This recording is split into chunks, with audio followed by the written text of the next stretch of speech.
시편 111편 말씀을 묵상해 봅니다. 111편 전심으로 여호와께 감사한다고 말씀을 하고 있습니다. 여호와께서 행하신 일들이 크시오니 이를 즐거워하는 자들이 다 기리로다, 이렇게 하고 그가 그의 행하신 일이 존귀하고 의미하며 그의 의가 영원히 서 있도다, 이렇게 말씀을 하고 있습니다. 뭐 누구나 마찬가지겠습니다. 백성들도 나라를 이끌어가는 위정자나 대통령, 이런 사람들에 대한 그 모든 행위를 어느 정도 신뢰하느냐에 따라서 지지하는 태도나 또 다른 마음가짐이 달라질 수가 있습니다. 특별히 우리가 신앙생활은 하나님과의 관계인데, 하나님의 하신 일에 대해서 우리가 어떻게 이해하느냐에 따라서 삶의 태도가 달라진다고 생각합니다. 우리가 이 신앙생활, 종교생활이라고 할 수 있지만, 우리가 신앙생활을 종교적인 행위로 어떤 감정적인 또는 자기 주관적인 것으로 빠져들기가 쉽습니다. 정말 하나님의 현존에 대해서 얼마 정도 우리가 정말 인정하고 있는지, 그런 물음이 정말 필요합니다. 이스라엘 민족의 역사를 보면 하루아침에 된 건 아니죠. 아브라함을 하나님 부르시고 그들을 하나님의 백성으로 삼으셨는데, 사실 아브라함은 갈대아 우르의 사람이고 하란에 살았습니다. 그러니까 사실 가나안 땅 팔레스타인에 있는 사람 아닌데, 하나님께서 하란에 있는 아브라함을 부르시고 내가 여기 있지 말고 내가 네게 지시한 땅으로 가라. 그래서 아브라함이 하란을 떠나서 헤브론 땅으로 오게 됐죠. 거기서부터 하나님과 관계, 이스라엘 백성의 시작이 되는데, 하나님이 아브라함을 부르실 때 그 어떤 약속을 정확하게 준 거나 또는 어떤 미래에 대한 어떤 정확한 지시를 하지 않고 단순히 내가 네게 지시할 땅으로 가라, 그렇게 했는데, 아브라함은 어디로 갈지 모르지만 무조건 그것이 하나님의 음성으로 들리고, 그래서 모든 걸 버리고 떠나게 돼서 지금 있는 가나안 땅에 들어가게 됐죠. 그래서 그때 시작을 이스라엘 민족의 시작이라고 보고 있습니다. 그래서 이스라엘 민족을 히브리 민족이라고 하는데, 히브리 민족이라는 말은 여러 가지 의미가 있지만 떠돌아다니는 무리들, 그런 뜻이 있습니다. 사실은 아브라함의 조상은 하란 땅이고, 하란 땅에 원래 있는 게 아니고 갈대 우르에서 이주해가지고 하란 땅에까지 왔거든요. 그리고 하란 땅에 있는 아브라함이 또 가나안 땅으로 왔기 때문에 사실은 한 곳에 정착한 사람이 아니고 떠돌아다니는 작은 무리였습니다. 아주 작은 소수의 무리를 하나님 택하셨습니다. 그 당시만 해도 많은 지역에 부족 국가가 다 있었지만은, 하나님은 그런 부족 국가를 택하지 않고 아브라함이라는 사람을 택하셔서 히브리의 역사를 이루신 것이죠. 그래서 하나님의 약속이 아브라함을 통해 이루어지고 이삭과 야곱과 하나님의 은혜가 그들과 함께 이루어지게 된데, 요셉 시대 이스라엘 민족이 애굽에 들어가서 살면서 430년 애굽 생활하면서 노예가 됩니다. 그리고 하나님의 인도하심을 따라 애굽을 떠나고 출애굽해서 가나안 땅에 들어가서 이스라엘 왕국을 이루게 됩니다. 정식으로 이스라엘 왕국이 가나안 땅에 이루어지게 되었습니다. 그러나 그 가나안 왕국도 영원하진 않았습니다. 결국은 솔로몬 때 나라가 남북으로 갈라지고 북왕국은 이스라엘 되고 남왕국은 유다가 되는데, 북왕국도 아수르에서 망하고 남왕국은 바벨론에서 망하게 됩니다. 그리고 나서는 70년 후에 포로 해방돼서 이스라엘 민족이 가나안 땅에 다시 돌아와서 예루살렘의 성전을 재건하고 이스라엘 역사를 만들었지만은, 옛날 같은 다윗 왕국 같은 왕국을 이루지는 못합니다. 그러다가 바벨론의 지배를 받다 그 다음에 이제 330년경에 헬라 문화가 일어나서 알렉산더 대왕이 나오는 헬라 문화가 일어나서 헬라 왕국이 되죠. 헬라 통치를 받게 되고, 그러다가 30년에 로마가 또 지배하면서 로마 시대로 바뀌면서 로마의 통치를 받게 되죠. 그래서 이스라엘 민족은 계속 반항을 하다가 70년에 대로마의 침공으로 완전히 예루살렘이 무너져 없어지고 돌 위에 돌 하나 남지 않게 되고, 그래서 이스라엘이라는 이름조차도 사라졌어요. 로마는 이스라엘이라는 이름을 없애버렸어요. 없애버리고 팔레스타인이라는 이름을 쓰게 했습니다. 그러니까 주 70년부터 팔레스타인이라는 이름이 남고 이스라엘이라는 이름은 없어졌어요. 히브리라는 말은 유대민족이라는 이름을 싹 쥐어버렸어요. 그러면서 이들은 세계로 흩어졌습니다. 그러다가 이제 터키의 지배를 받게 되고 이슬람의 지배를 받죠.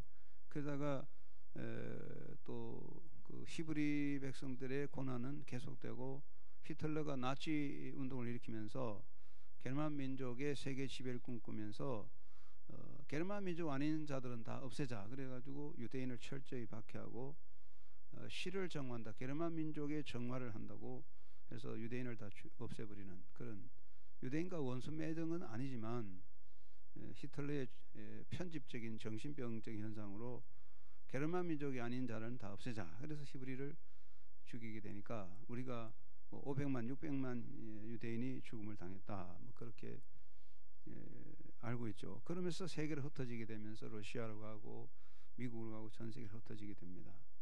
그러다가 1948년에 이스라엘 왕국이 다시 세워서 이스라엘이라는 나라가 다시 세워지게 됐습니다. 수천 년의 역사죠. 우리가 성경을 보니 그렇고 우리가 역사를 지금 보니까 이스라엘 역사가 그렇다고 하지만 그 역사적인 현장에 있는 사람들, 지금 우리가 이스라엘 역사를 볼 때 2016년도의 눈으로 보니까 그렇지, 그 파란만장한 역사의 현장, 애굽에서 노예 생활하던 사람들, 바빌론의 포로가 돼서 나라가 망하고 헬라 지배를 받고 로마 지배를 받고 히틀러 밑에서 죽음을 당하고 그 역사의 현장에 있던 사람들은 무슨 생각을 했을까요? 그 현장에 있었던 사람들은 하나님을 어떻게 생각했을까요?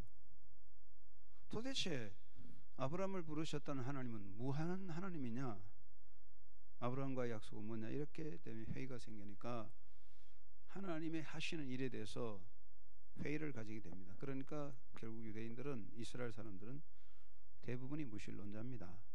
지금 이스라엘 사람 가운데 하나님을 섬기는 사람은 그렇게 얼마 없어요. 대부분이 무신론자예요. 왜 그러냐? 수많은 역사 속에서, 히브리의 고통 속에서 하나님은 뭘 하셨냐 하는 질문을 던지게 됩니다.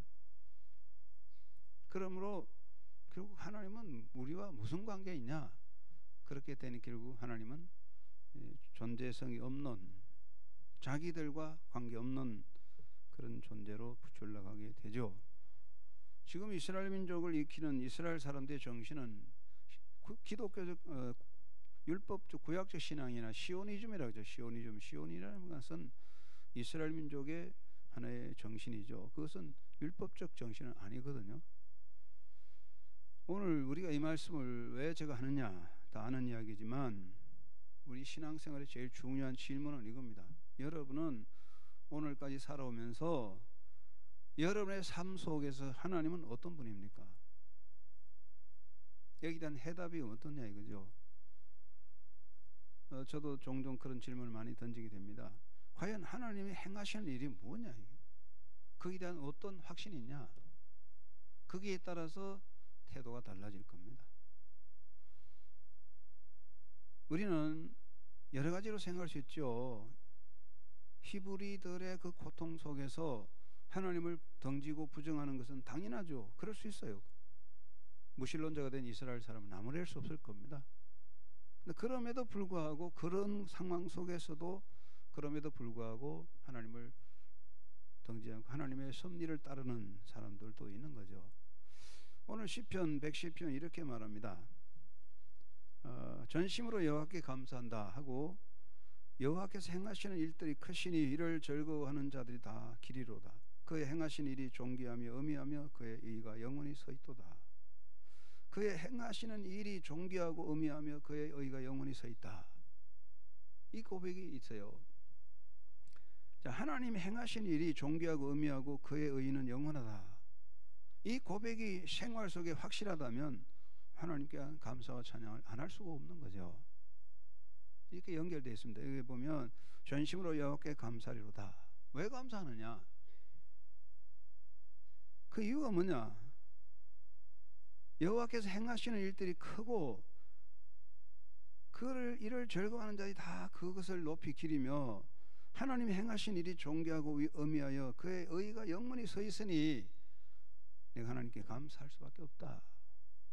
이것은 이 감사라고 하는 것은 어떤 감정적인 이야기가 아니에요. 복을 받겠다고 뭐 내가 감사하면 복을 받겠지 그런 게 아니고 하나님이 행하신 일에 대한 고백이라고요. 하나님이 행하신 일이 존귀하고 의미하다. 그의 의의는 영원히 서 있다.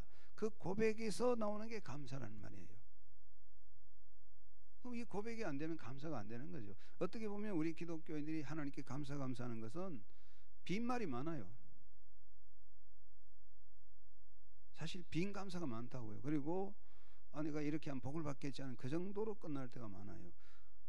우리가 살아가는 삶 속에서 우리가 고통을 당하기도 하고 힘들기도 합니다. 우리 인생이라는 게 하루아침에 되는 게 아니잖아요. 긴 인생에 보면 어떤 슬픔도 있고 고난도 있고 아픔도 있고 실패도 있고 눈물도 있고 가슴 서리는 일도 있는데 또 즐겁고 좋은 일도 다 있죠. 그 모든 상황 속에서 하나님이 행하신 일이 존귀하고 의미하고 그의 의가 영원히 서 있다는 확신이 분명히 선다면 우리는 어떤 상황이든지 하나님께 감사하지 않을 수가 없죠. 잠언서 3장 6절에 너는 범사의 여호와를 인정하라. 그리하면 그가 내 길을 지도하시리라. 범사란 말은 매일 서지만은 우리가 흔히 범사지만 범사란 말이 모든 상황이란 뜻이 아닙니까? 모든 상황, 모든 all circumstance, 모든 상황이잖아요.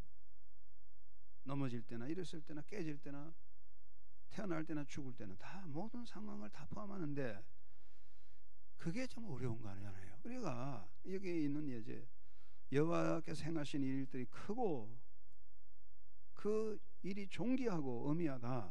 그 의의는 영원히 선다. 그러므로 우리 하나님께 감사할 거다. 이렇게 말하고 있죠. 우리의 신앙생활은 정말 하나님과의 관계입니다.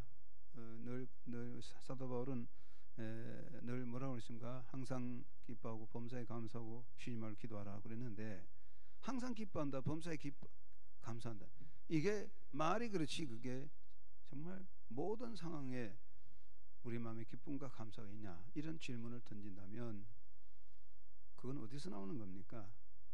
억지로 짜낼 수는 없는 거죠. 우리가 억지로 한다면 빈 껍데기죠. 얼마든지 우리가 억지로 찬양할 수 있어요. 찬양 전문가든 찬양을 잘해요. 얼마든지 할 수 있지만 이건 정말 껍데기가 되기 쉽죠. 다 껍데기라고요. 빈 껍데기. 왜? 하나님이 하신 일에 대한 고백이 정말 모든 게 바탕이 되어야 합니다. 그의 행하신 일이 존귀하고 의미하며 그의 의가 영원히 서 있도다. 이 고백, 우리가 아픔을 당하거나 넘어지거나 실패하거나 약해지거나 어떤 상황이든지 하나님의 역사는 변함이 없이 하나님은 그 뜻을 이루신다. 사도 바울이 말씀대로 모든 일을 합력하여 선하게 이루신다는 그 신앙 고백이 우리 삶을 통해서 그대로 고백될 수 있다면 그 감사가 계속될 것입니다. 그렇지 않다면 우리는 지나가는 이야기가 지나가는 바람과 같은 것이 되고 마는데 신앙생활은 지나가는 바람이 돼서도 안 되고 신앙생활은 잠시 피는 꽃이 아니란 말이죠. 나무는 심어지면 뿌리가 내려서 추운 겨울도 견뎌내고 봄에 새싹을 내고 여름에 더위도 견뎌내고 가뭄도 견디고 다 그 모든 상황 속에서 계속 생명을 가지고 잎을 피우고 꽃을 피우고 열매 맺는 거죠. 그게 살아있는 나무잖아요. 한순간에 지나가는 게 아니거든요. 신앙은요 한순간에 지나가는 바람이 아니라고요. 기분이 아니라고요. 청소년 사춘기 지나가듯 지나가는 게 아니고 추운 겨울이나 따뜻한 봄날이나 무더운 여름철이나 비바람이 부는 폭풍 속에서나 가뭄 속에서나 변함없이 생명을 가지고 그 존재성의 열매를 가지는 게 신앙이 아니겠습니까? 오늘 본문은 이렇게 말합니다. 그의 행하신 일이 존귀하고 의미하여 그의 의가 영원히 서 있도다. 오늘 이 시편의 고백같이 여러분 우리가 살아가는 동안에 우리가 많은 상황이 있지 않습니까? 그 모든 상황 속에서 하나님은 나의 하나님이시고 어떤 상황에서도 하나님은 나의 하나님이시고 예수님은 나의 주님이시다. 그 신앙 고백이 정확하게 성립돼서 지나가는 바람같이 되지 않고 어떤 상황이든지 우리가 어느 곳에 있든지 오직 그 하나님은 나의 하나님이시고 하나님은 나를 통하여 역사하시고 하나님의 임재는 변함이 없고 하나님은 나에게 은혜를 베푸시고 하나님 나를 통하여 그의 뜻을 이루신다 하는 임마누엘 신앙으로 굳게 서서 전심으로 감사하며 살아가게 되기를 바랍니다. 감사라고 하는 것이 정말 귀한 거죠. 감사가 없는 신앙은 확신 없는 구원의 확신이 없다는 말도 있을 만큼 감사가 중요하지 않습니까?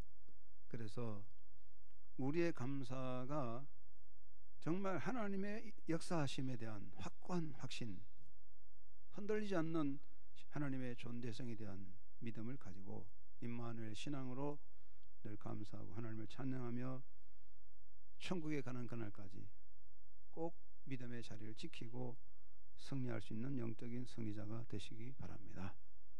하나님 아버지 감사합니다. 우리는 신앙이 때로는 바람에 흔들리는 나무같이